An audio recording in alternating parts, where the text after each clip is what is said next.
this video, I wanted to go over my process for recording background vocals. Just like with everything in audio production, there are specific ways you can do it for yourself. This is just the way I like to do it for myself. I've also found a lot of success in doing this with other people as I work with other clients and record their background vocals. I love the process of recording background vocals. However, for somebody like me, I tend to lose the harmony or the melody or whatever piece I'm trying to sing in that moment. I'll lose it, and I have to spend some time getting back into the groove or finding exactly what I'm supposed to be singing. So if I can record my background vocals back to back very quickly, it allows me to bypass that, and I kind of get a little bit of inspiration, and it feels really good to hear vocals get stacked and stacked and stacked on each other, increasing my motivation and my inspiration throughout the song. You can see I've already chosen an in point and an out point for where I want my background vocals to be. This is just for the sake of the video. Normally I don't make markers for that when I'm working with myself or another client. I'm going to highlight the section that I want to record. Now you can see I also have 8 background vocal tracks ready to go. That's very important. If you have them ready to go, you can go through this process very quickly. The other thing I'm going to make sure I have on is I want to make sure that the link track and edit selection is on, so that as I move throughout this, it highlights the track so that I can use something like Shift+S to solo or Shift+R to put it in record mode. So I'm making sure that I'm making my selection with at least the very beginning right on beat. That way it's not jarring whenever I start new playback. Of course, you might need to go a little bit further back depending on who you're working with, but this will suit us just fine for now. So I've made my selection. I'm on the grid. Now what I can do is I'm going to hit Shift+R to put this first track in record enable. I'm then going to hit 3 on the numpad to record this.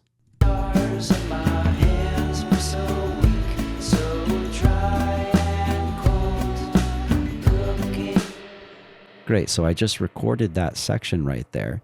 The next step in the process is I hit Shift+R to get out of record enable, and then I hit semicolon or colon on the keyboard. It takes that entire selection and moves it down 1 track. I can keep on doing that if I want. And then P is the opposite. It goes up. So now that I'm on the second background track, I'm going to hit Shift+R and then 3 on the numpad to record.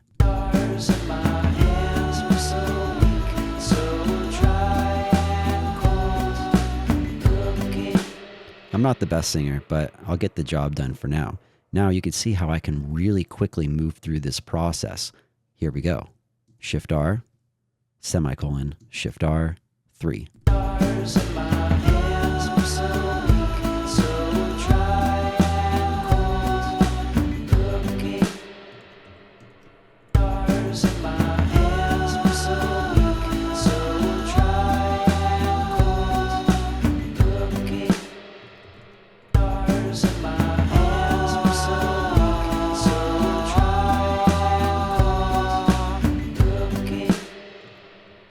So you can see I can move through this process quite quickly. The faster I move through this for myself personally, it works out very well. I've also noticed that with other musicians, they get a kick out of this, and it's quite fun to be able to move through something very quickly. If you don't move through this quickly, this process can take forever, especially if you have many background tracks you need to record. And of course, after the fact, I can go in and I can pan these out, in the stereo spectrum, throw them through some reverb and really make them shine.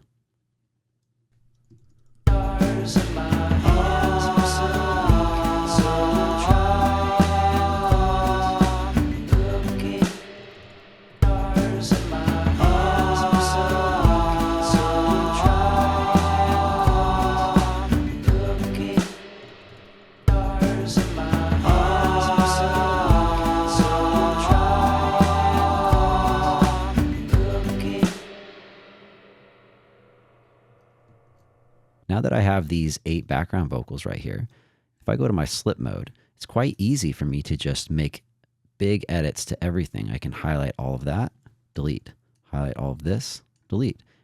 Now that I have it edited down, I can highlight all of my tracks, hit Command F, that brings up the batch fades window, and we're not doing any crossfades, so this middle portion is irrelevant. And let's do, how about a 200 millisecond fade in, a 200 millisecond fade out.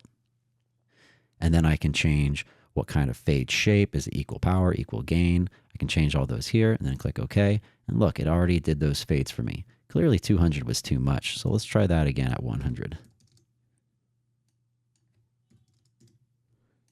So if you make all your edits consistent, then the next time that you highlight your background vocals and you do Command F for batch fades, it saves all the settings and you can just hit OK real quick. So you can kind of get into the groove and find out the best way for you to edit your vocals. But I do like to make all of my edits quite close to the recording or where the performance is, because if I leave all my tracks looking like this, all these moments when I'm taking a big inhale or a big breath in, or perhaps some of the noise floor from my microphone, all of that kind of stacks up. If I can tighten those up as much as possible, I can avoid that. Once I've made the fades, I can also say delete a portion of those fades and tighten them up additionally as well. Of course, after I record all these, it might be nice to go in and change the location or the panning of all of these tracks a little bit, and we can do that more in the mixing phase. But let's go ahead and put all of these out, this background group or this background subgroup right here.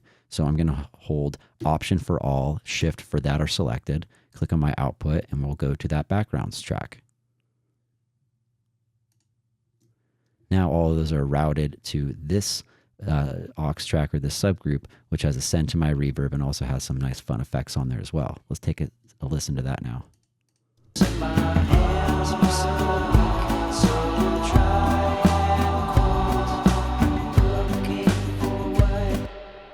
I kept the volume up so we could hear it in the video, but a lot of my imperfections are now hidden because I have stacked so many vocals on top of each other, and it gives it a sense of being live or being a choir effect, and all of those are somewhat forgiven by the audience, all those little imperfections. And this is perfect for me because I have a lot of imperfections in my vocals. The reverb also certainly helps with that, but we'll talk about that more when we get to mixing the song. So this worked out great for this instance right here, and this will work for many other instances as well. It works quite often. There's definitely, of course, times where this might not work specifically for your project. So, of course, you need to adapt it to fit your needs. The big thing, though, is you just be on the track you want, Shift+R, you hit 3 to record, and then once you record, then you hit Shift+R to get out of record enable, semicolon to go down, Shift+R to get back in record enable, and then 3 again to record. And you can move through this process very quickly. It's very nice. Here's another way to edit some background vocals.